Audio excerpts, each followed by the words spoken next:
రాష్ట్రంలో రావణ్ అరెస్టు తర్వాత ప్రారంభమైన చర్యలు ఇంకా చల్లారకముందే వైసీపీకి అనుకూలంగా మాట్లాడే వ్యక్తిగా భావించేటువంటి నాగార్జున యాదవ్ అరెస్టు కూడా రాజకీయ వాతావరణాన్ని మరింతగా వేడెక్కించింది.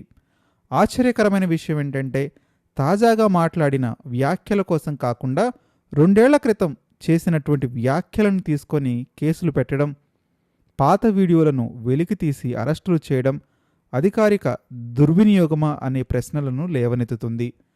రావణ్ విషయంలో కూడా యూఏపీఏ, దేశద్రోహం వంటి కఠిన చట్టాలు ప్రయోగించడం, కోర్టు బెయిల్ ఇచ్చిన తర్వాత మరో చట్టం కింద మళ్లీ బుక్ చేయడం ప్రజాస్వామ్యంపై ఆందోళనను పెంచుతుంది. అంబటి రాంబాబు ఇంటిపై గంటల తరబడి దిగ్బంధనం, జోగి రమేష్ ఇంటిపై పెట్రోల్ బాంబు సంఘటనలు, యూట్యూబర్లపై కఠిన చట్టాల ప్రయోగం వంటి పరిణామాలు ఆంధ్రప్రదేశ్లో కొత్త రాజకీయ సంస్కృతి మొదలైందా అనేటువంటి భావన కలిగిస్తున్నాయి. ఒకప్పుడు చంద్రబాబు నాయుడు డెమోక్రటిక్ నాయకుడిగా పేరొందిన ఇప్పుడు విమర్శలను చట్టపరమైన చర్యల కంటే ప్రతీకార రాజకీయాల దిశగా తీసుకువెళ్తున్నారా అనేటువంటి విమర్శలు కూడా వినిపిస్తున్నాయి. అదే సమయంలో అధికారంలో ఉన్నవారికి ఒక న్యాయం, ప్రత్యర్థులకు మరొక న్యాయం అనే భావన బలపడుతుంది అని రాజకీయ విశ్లేషకులు చెప్పుకొస్తున్నారు. పవన్ కళ్యాణ్ కూడా వ్యక్తిగత దూషణలను సమర్థించలేమని చెప్పినప్పటికీ అదే ప్రమాణాలు అన్ని పార్టీలకు సమానంగా వర్తిస్తున్నాయా అనే ప్రశ్న ఇప్పుడు తలెత్తుతుంది. మీడియా కూడా ఒకప్పుడు అన్యాయంగా ఏకగ్రీవంగా స్పందించేది.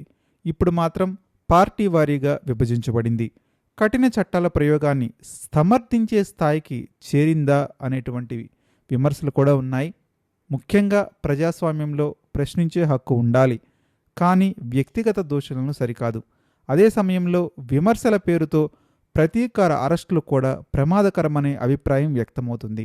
అధికారంలో ఉన్నవారు చర్య ప్రతిచర్యల రాజకీయ చక్రం ఆగదని విశ్లేషకులు హెచ్చరిస్తున్నారు.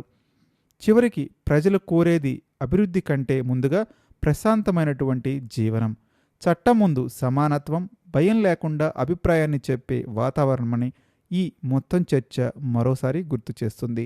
మీరు కూడా మీ అభిప్రాయాన్ని కామెంట్ రూపంలో తెలియజేయండి. నిజంగానే జనం ప్రశాంతమైన జీవితాన్ని కోరుకుంటున్నారా? ఈ అరెస్టులు దీనివల్ల ప్రభుత్వాలు సాధించేదేమీ లేదా?